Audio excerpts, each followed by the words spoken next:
Sabi ni Ma'am Maria, I'm honestly hugely disappointed that supposed DDS Sara supporters voted for BAM. I agree with this one.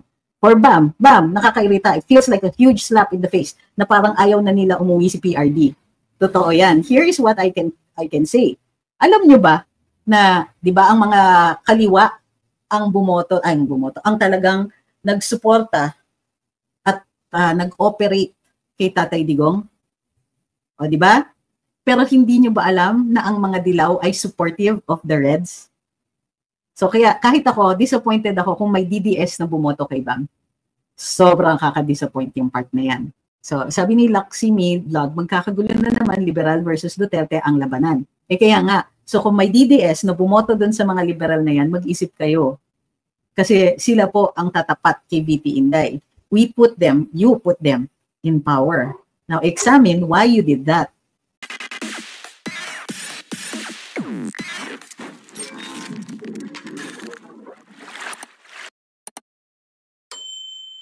Well, kanina po lumabas kasi tayo sa sa Bilyonaryo dahil na-interview tayo tungkol dun sa sa elections and what would happen halimbawa kay Tatay Digong, that he wins the elections pero since he cannot take his oath or cannot sit in as mayor, what's going to happen? So, in-explain natin na ang proclamation, according to the Supreme Court, the person being proclaimed doesn't even need to be there. So, pwede ma-proclaim si Tatay Digong. Importante yung proclamation. Alam niyo kung bakit? Kasi kung hindi ma-proclaim yung winner in any contest, yung number 2. So, the person with the second highest number of votes, yun po ang uupo.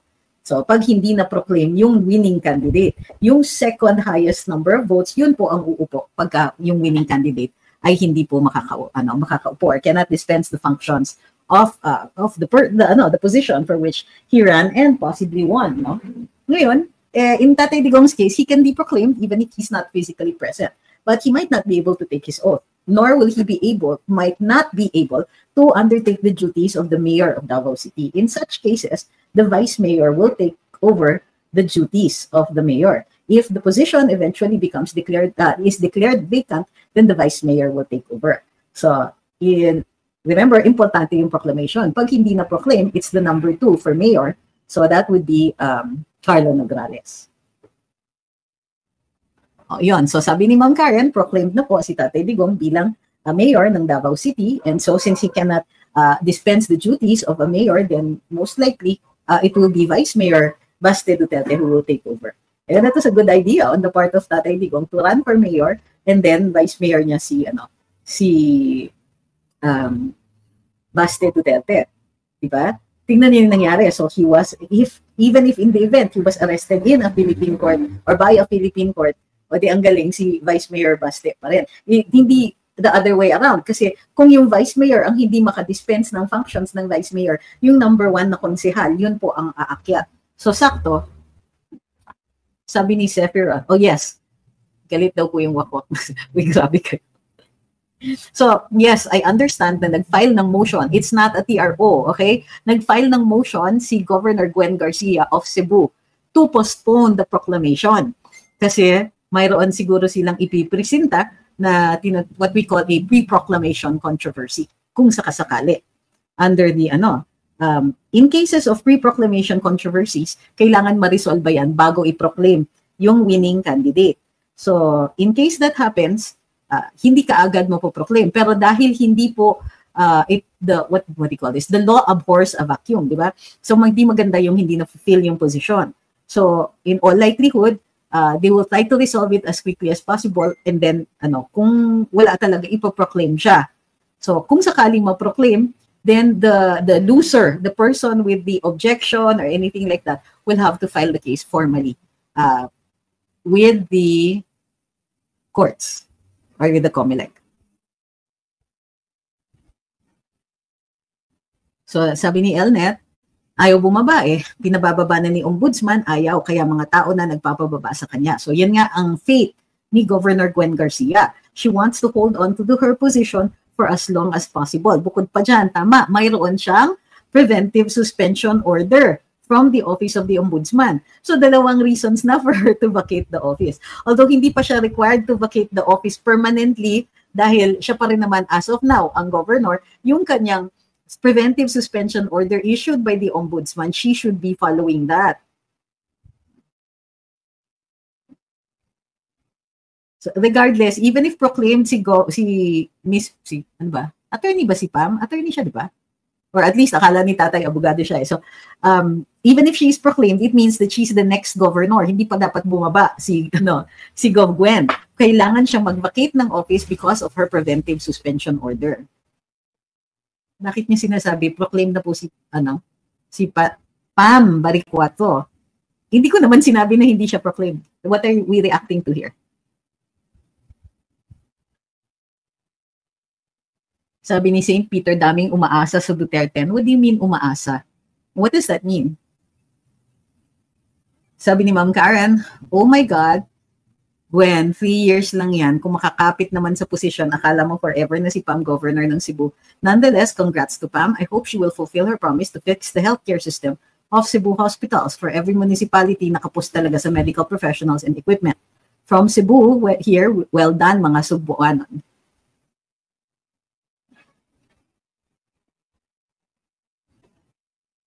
So, sino pa bang may mga, well, the loss of some of the most loyal minions of this administration is something for us to celebrate. But yes, hindi kumpleto. Meaning, halimbawa, there's still Congresswoman Luisto. Sabi ni Philip Anthony Quintos, don't romanticize BAM as two. Bato is right there also, can be considered as top 2 si BG and Bato. Well, there seem to be some people na DDS who are romanticizing nga itong pagkapanalo ni BAM, but not dun sa position niya. Well, there's that, but that's still a little controversial as of now. Ang he won because of the youth vote. I don't think so. I don't think so. I would understand if it was Risa Hontiveros. Yes, most likely that she trinabaho niya talaga yung youth vote. But when did you ever see BAM campaigning hard for the youth vote? Parang hindi. And as a matter of fact, hindi masyadong nire-report yung kanilang pagkakampanya. Was not covered very well.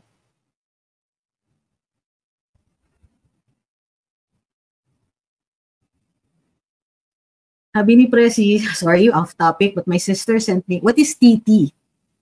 What I don't understand. Please spell out your abbreviations for clarity lang po. Remember, dito sa vlog rin namin, we talk about communications. So we talk about grammar, we talk about culture, we talk about ma'am, what does TT stand for? Sabi ni Kaden, I watched you kanina sa Bilyonaryo, ang galing mo kanina. Well, there are many people in Bilyonaryo who are friends, so it's very comfortable kasi for me dyan.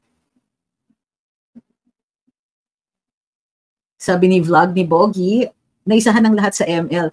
I heard that yung ML, the party list, was not clearly spelled out. In fact, they did not spell out the party list name, naka-ML talaga. So it seems that there are some people who mistook the words ML instead of mamamayang liberal, interpreted it as Mobile Legends. Tama ba yun?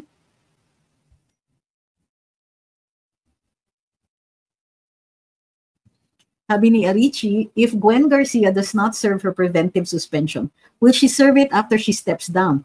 Actually, I think that the ombudsman can have her cited in contempt. The ombudsman kasi, if it does not have contempt powers on their own, can file a case with the RTC for the issuance of a contempt order dahil binabastos niya yung ombudsman.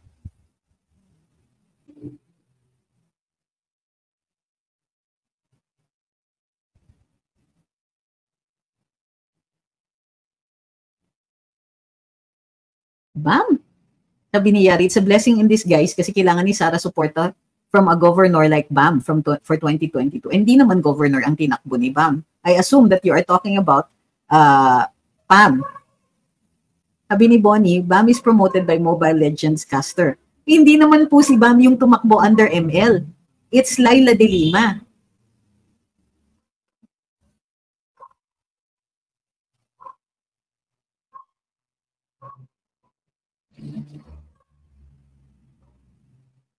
Phil says halos straight PDP pati family pero nakapagtataka ba't naiwan ng 7 PDP senators? Parang may mikus-mikus. Well, it depends on ilan tayo. Now, most of the senators ng PDP who did not make it, yung kanilang mga panalo is Ilan ba? Umaabot ba sila ng 10 million? Which is quite believable. Baka kulang nga.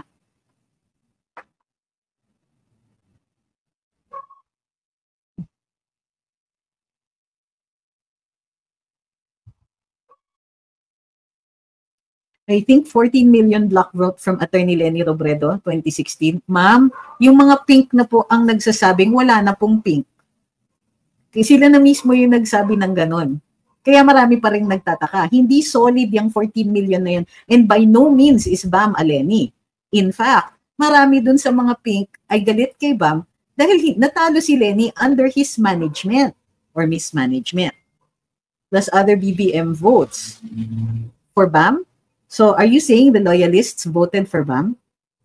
Parang hindi ganon. Wala akong naririnig na ganon sa mga loyalists. Kasi hindi naman siya alyansa. Plus DDS votes. Sino yung DDS votes for Bam?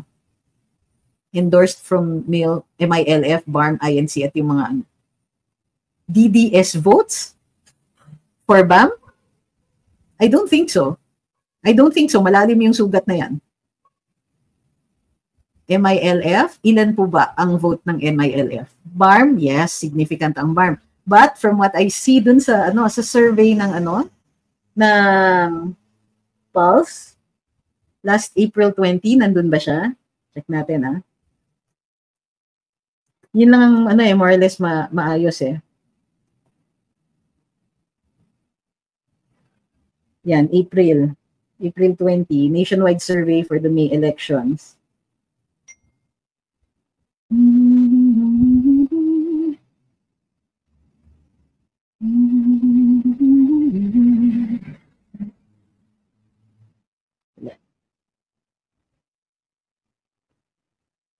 Lumilitaw pa yung chart. Yun. Nasaan si Bam dito? Aquino. Bam Aquino, as of April 20, was only 25%. Meaning nasa 11 to 18 siya. Although posibleng pumasok, masyadong mababa yon. Let's see his yung broken down na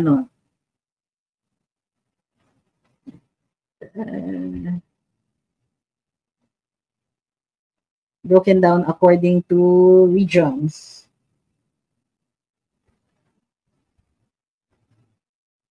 Parang hindi. NCR.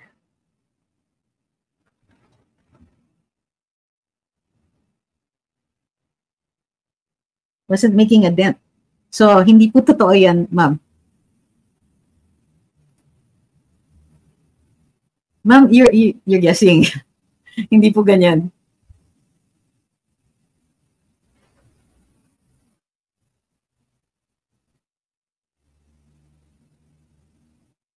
Sabi ni Ping Jacena, Bam Aquino thanked the youth for his win. He said they even convinced their parents to vote for him. And you believe that? Do the numbers bear that out? But yes, I agree. Sa last survey ng Publicus lang yung nagsabi na kumbaga nakapag-predict ng ganyang kalapit sa positions ni Bam at ni Kiko.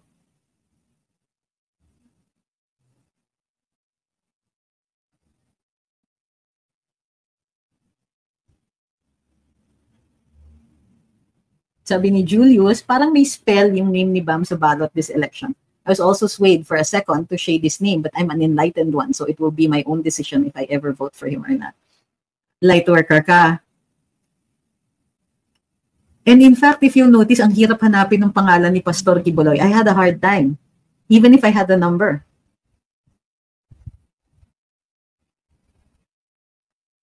Sabi ni From the Stock Room, ano po kaya ang rason kung bakit at kahit na wala sa survey si Bam at Kiko ay nakapasok sila sa top 10. It depends nga on what survey.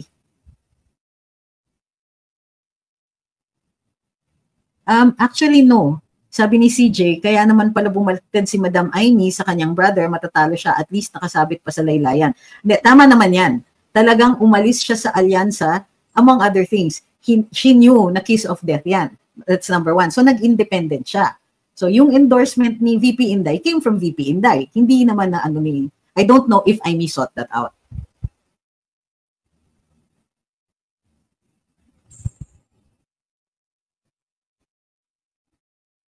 Sabi ni Johnson, my entire family is for Bam Aquino. Could you tell me why?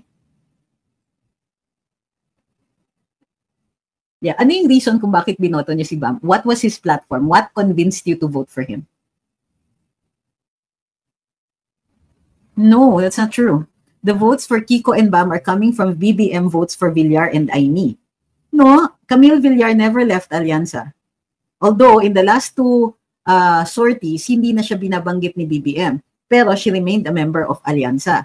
And besides, you can still vote for Villar and Aimee and Kiko and Bam. Are you saying ni-replace nila for Villar and Aimee? I don't think so. Kasi hindi rin ganun kadami yung turnout para dun sa sa Alianza.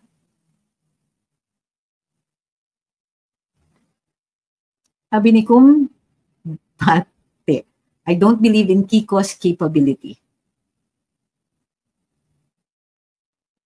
Sabi ni Monet, di ko po talaga nahanap epanaw, kaya nag-Duterte na lang po ako. Number 18 po sila.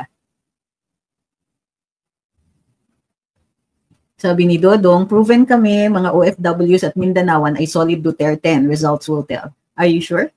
Solid Duterte, yes. Pero, nag-plus 2 si Inday. So, kung sakasakali, di ba, kayo pala yung mapagbibintangan kung ma-impeach si VP Inday. That's not true, sabi ni Janix. Free tertiary education attorney. Thanks to yung daw libre college fee. There are two reasons why that isn't so. Yes, he was the author of the bill. But the bill would not have gotten passed. Let me see, ha? Kasi ang alam ko dyan is, it was a bill. Filed na niya. Totoo yan, author siya. Natin. But I know that it would not have gotten funded. Pinasayan pero hindi pinondohan ng mga party mates niya yan. They did not want to provide funding for that. It was Duterte who ordered its funding.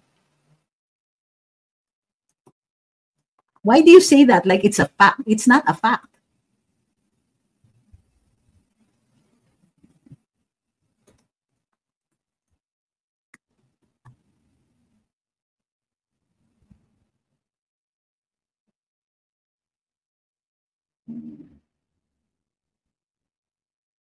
Signed into law by Rodrigo Duterte. So not as somebody says here, noy.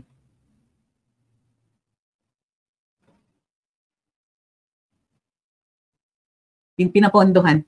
It was the National Expenditure Program that required the funding for that law.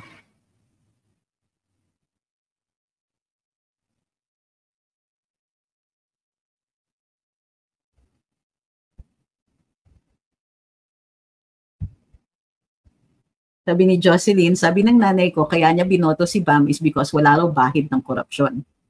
So hindi niya na-convince.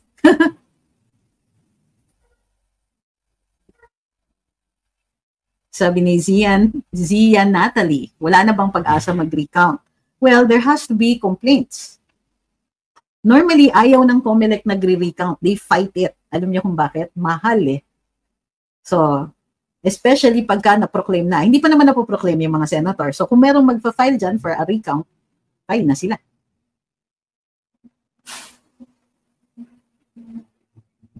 Oy, grabe, sabi ni George. Sabi ni Gadon, kaya daw nanalo si na Marcoleta dahil sa ginapang daw ang mga local officials at namudmud daw ng pera. Paano mangyayari yun? Nasa kanila ang pera at makinarya. Heist si Ilonges. Ilonges? Wala nang masisi.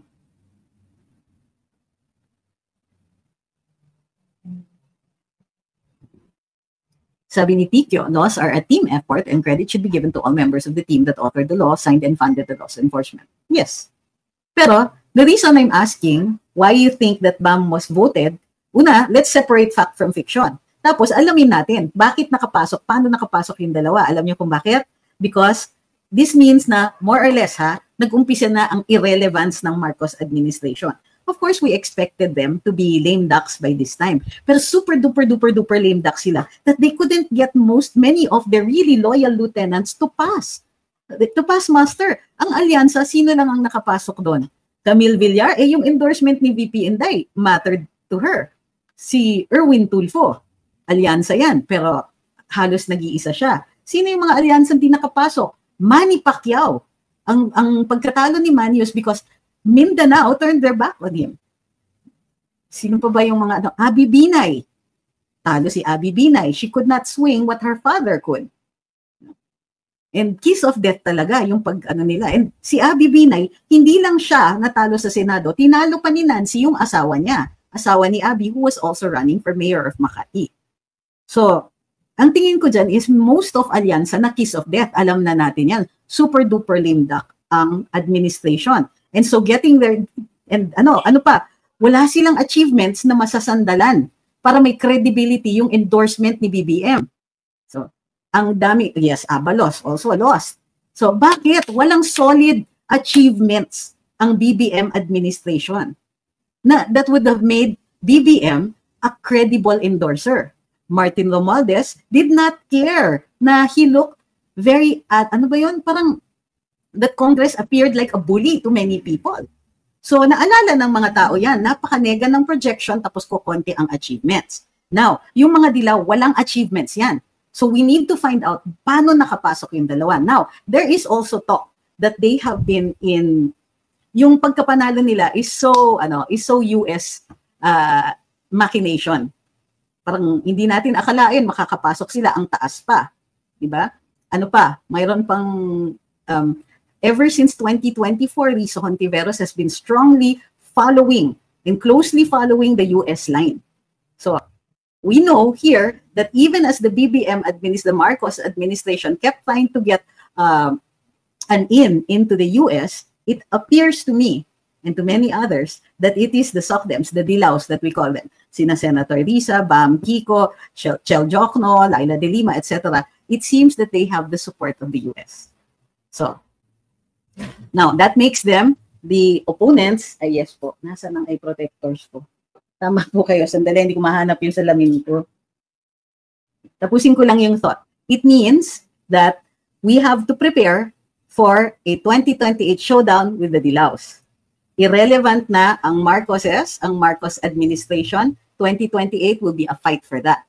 Ayun, tama, sabi ni Larry Otencio, nadala sa drama ni Sharon Cuneta. Really? Were you convinced? Ako, I don't think so, but it was necessary for her to shed tears para may justification kung bakit ang taas, di ba? Tingnan niyo yung mga a lot of people don't understand how they voted for Bam Aquino. There are no accomplishments in the past how many years for Bam.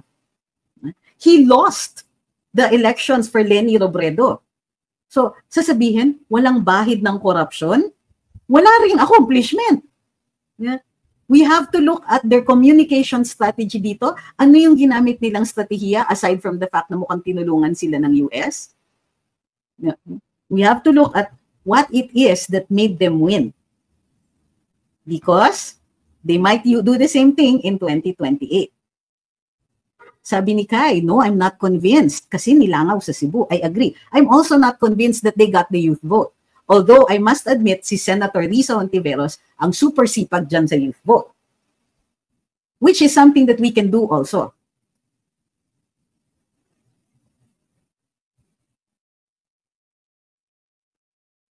So they used yung free tertiary education. Yes, we saw that on social media.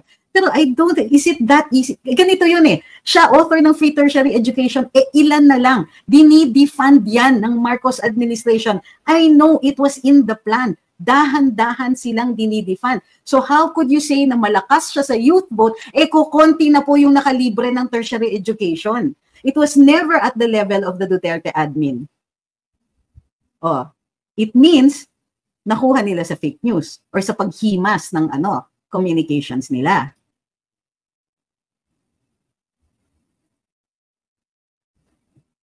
Sabi ni Anthony, may accomplishments ba yung ibang Duterte? Sige, i-concede natin si Philip Salvador, kaya natalo di ba? Pero yun nga, yung sinasabi mo, may accomplishments ba yung mga Duterte? O sabihin na natin na yung iba wala, kaya sila natalo. Pero Senator Bongo, Senator Bato, Senator Bongo with his malasakit program, Senator Bato, siya po yung nagpa PIDEA leaks na hearings. He spoke up. I wasn't very convinced at how good he was, but certainly with sincerity. Amy Marcos, Senate investigation. So, wag mong sabihin na biased ako. Patunayan mo yan. Ikaw ang nag-a-allege Sabi mo, accomplishments ba ibang Duterte? Yun ngang wala. Those who were perceived as not having enough accomplishments. Kaya nga sinasabi natin, hindi buo yung Duterte, di ba? O sino yung mga nakapasok? Camille Villar, Amy Marcos. Amy, maliwanag yung accomplishments. Rodante Marcoleta, madiwanag yung accomplishments. Nakikita sila, most of them, may nilalaban. Now, Camille Villar, well, congressperson siya, hindi siya pumirma ng impeachment. And that counts to those who are DDS as accomplishments. Ang tanong, bakit yung iba bumoto nga kay BAM, wala sila, ano ililaban na accomplishment? Ang tagal na nung tertiary education. Tapos dinidefund siya. It's because they stayed away from direct confrontation with the DDS. Hindi natin masyado silang pinansin. We did not take them on as part of our communications plan.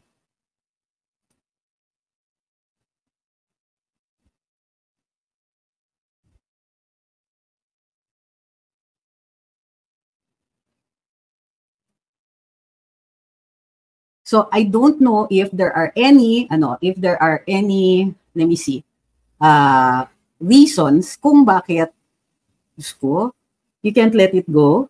Bakit ka nandito? Hindi ka pala naniniwala sa akin, Anthony De La Rosa. Bye. Yan. Sabi ni Kai, dinidefund po. Kasi before, walang ginagawang rally mga students sa State University namin. Pero just this year, na-shock ako, nagwelga na sila, budget cut daw. Kaya tama kayo, nabudol ang mga students. So yun na nga, free tertiary education, defunded naman. Paano mo mako-consider yan na accomplishment? And the reason I'm harping on no accomplishments on the part of BAM was because wala siya sa gobyerno. Wala tayong nakita na ginawa siya during the hiatus, yung time na wala sila in power. Diba? Wala nga sila kay Lenny eh. In fact, si Bam Aquino lost the elections for Lenny. A lot of people are blaming him. Whether that's true or not, I am not sure. Pero yung blame is coming from his own camp. Tama ito. I agree with this. Hindi bumanat si Kiko at Bam sa mga Duterte. Totoo yan. And many of the kakampings were quite conciliatory to many of us. Many were in fact tumatambay dito sa atin. O, di ba? So, this is what we are going to bear in mind. Nagtataka ako dun sa nagagalit. Bakit niya ina-argue? Kasi kung tama naman yung kanilang communications, what we're doing in discussing this means that we're preparing for what they're going to try to do next time. Pero tama ito. I think they kept a low profile and did not directly engage the DDS. And as a matter of fact, for the longest time, nandun sila sa they made it appear na nasa panig sila ng administrasyon. So, which means na sina BBM, they did not see them also as a threat. So yun. We did not see Bam and Kiko as a threat. Si Kiko, medyo nakuha niya pa rin sa atin eh. May portions na nag-i-engage siya. Si Bam stayed away from engagement with the DDS. And that might be the reason kung bakit ganun kataas yung kanyang might be one of the reasons. Aside from, may tulong sila from the US. A lot of people are saying there might be some magic involved, etc. Well, para sa akin, let's wait for more evidence of that. Hindi yung komot nagulat tayo, automatic iisipin natin magic yun. Kailangan, pag mag-a-allege tayo ng wrongdoing, kailangan sasabihin pa rin natin kung ano yung basis natin. Okay, kunin ko lang po yung salamin ko. At na naman ako, mapapagalitan ako. Hi, chicken.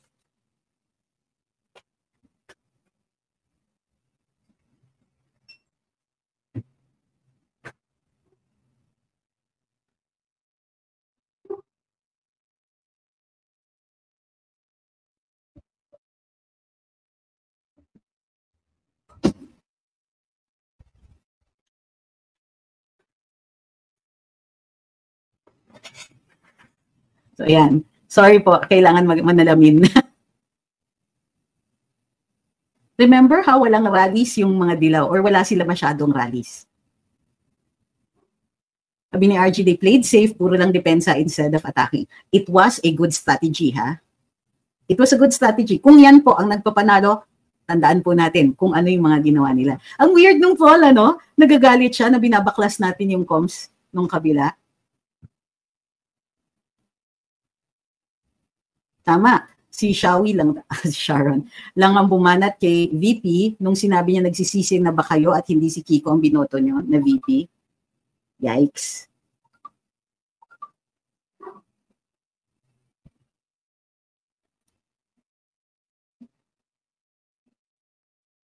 Yon, sabi ni Aliyah, hindi nakipagbardagulan si Bam at si Kiko. Unlike nung 2022, halos maliitin nila ang Duterte supporters kaya hindi sila nanalo before. Totoo yan. I think that's That's an important thing to know.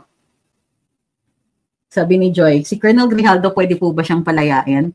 Hindi pa po, unless Congress says na papalayain siya. Hindi ko natalo yung mga ilang miyembro ng Quadcom, automatic yun dahil hindi pa po sila ang congressman ngayon. Yung mga congressman nakaupo pa matatapos ang 19th Congress, June 30 po.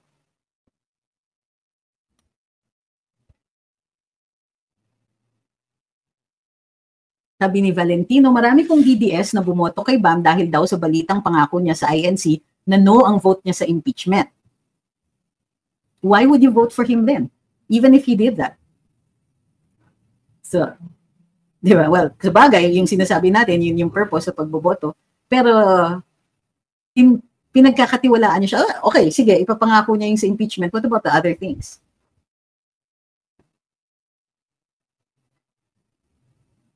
Posible yan. Sabi ni Kai, nag-undervote din daw yung mga kakamping. So, 4 lang ang binoto nila. Tama po yun. Posible yan. Posible din yan.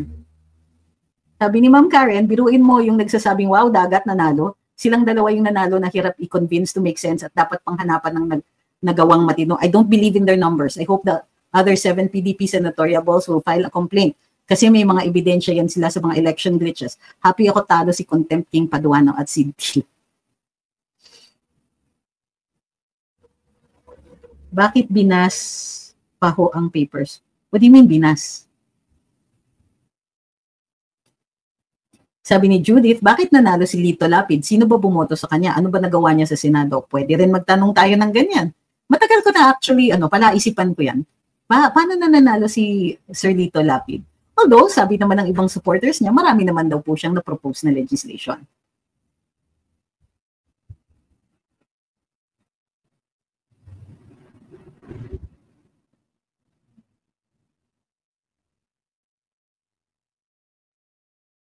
Sabi ni Ma'am Maria, I'm honestly hugely disappointed that supposed DDS Sara supporters voted for BAM. I agree with this one.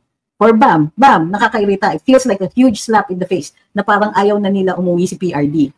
Totoo yan. Here is what I can say. Alam nyo ba na, di ba, ang mga kaliwa ang ang talagang nagsuporta at nag-operate kay Tatay Digong? O, di ba? Pero hindi nyo ba alam na ang mga dilaw ay supportive of the Reds? So kaya kahit ako, disappointed ako kung may DDS na bumoto kay Bam.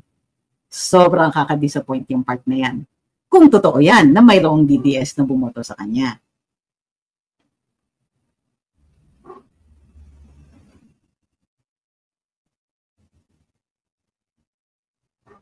Sabi ni Juan Dangkal, si Leon Guerrero, si Supremo, si Ben Tambling, kailangan ng sectoral representation ang 19 million na bobo sa Senado. Hoy, grabe ka ha.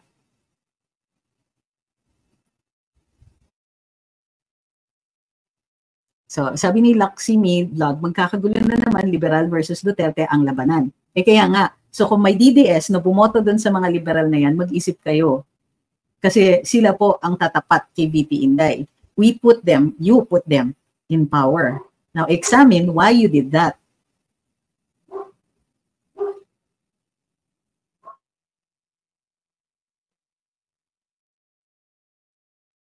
Sabi ni Chris Well, para sa akin, attorney, paghandaan na rin ang Senate slate sa 2028 yung mas magandang Duterte lineup. Okay. Tama naman po. Actually, pahinga lang ng konti kasi kakatapos natin lang sa eleksyon. But remember, konti lang ang oras at darating na ang susunod na eleksyon.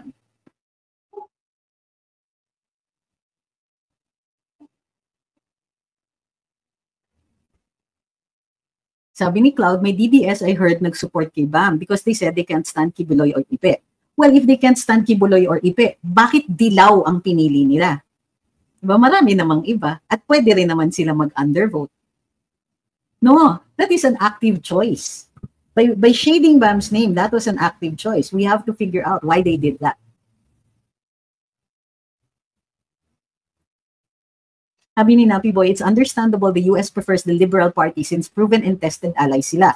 Pusta tayo araw-araw exposure nitong si Bam and Kiko sa MSM and especially those left-leaning media outlets. Huwag ka because the US has the social media platforms, baka araw-arawin din yung algorithm ng Facebook.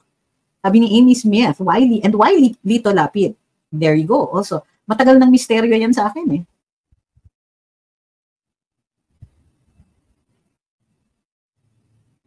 Sabi ni Viva la V, yes, kasi yung mga attorney, kasi yung mga dilaws, mga oligarchs, tapos nag-change lang sila ng pinks. Pwede. Sabi ni Fudge, sa TikTok, maraming nag-claim as DDS na nag-vote sila kay Bam. Ang tanong, unang-una, DDS ba talaga sila? As in may track record, there is a record, there's a trail, an electronic trail that they have always been pro-DDS. Kasi it's possible that they were going for a bandwagon effect. DDS ako, boboto ko si Bam. Diba? May mga ganon.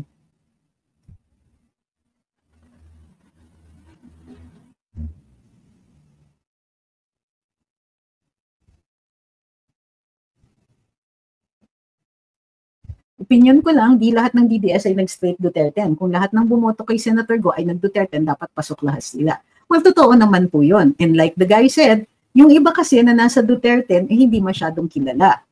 Pero ito yung isipin ninyo. Pasok si Aimee at si Camille. Which means yung endorsement power ni VP Inday ang lakas. Dahil kailan niya in-endorse yan? Late April na. Ilang linggo na lang. Diba? What? 2 weeks? 3 weeks before elections, nakahabol pa. Because Aimee was struggling. Nasa number 15 siya in April 20. Around the time na in-endorso siya. Which means it was VP Inday's endorsement at yung pag-promote sa kanya ng mga DDS that allowed her to rise that far up. Ilang percentage points yon. So, isipin niyo, ang lakas din ng hatak ni VP Inday. But it took VP Inday's endorsement to hold those two up. Yeah, importante din yon. So, yes, obviously, the DDS did not vote straight Duterte. In fact, they did not vote straight Duterte 12. Kasi yung iba, in spite of Inday's endorsement, ay, ayoko kay Aimee, ay, ayoko kay Camille. So now, alam nyo na po kung ano ang epekto ng ginagawa ninyong ganyan. Pagka malapit ang laban, yung mga, kahit mag-pronouncement kayo ng ganyan, even if you eventually vote for them, yung salita ninyo, it matters. It does. It matters. That's why we keep saying, di ba? Kung mahal nyo si Tatay Digong, gusto nyong makauwi siya, post. The written or the spoken word does have an effect.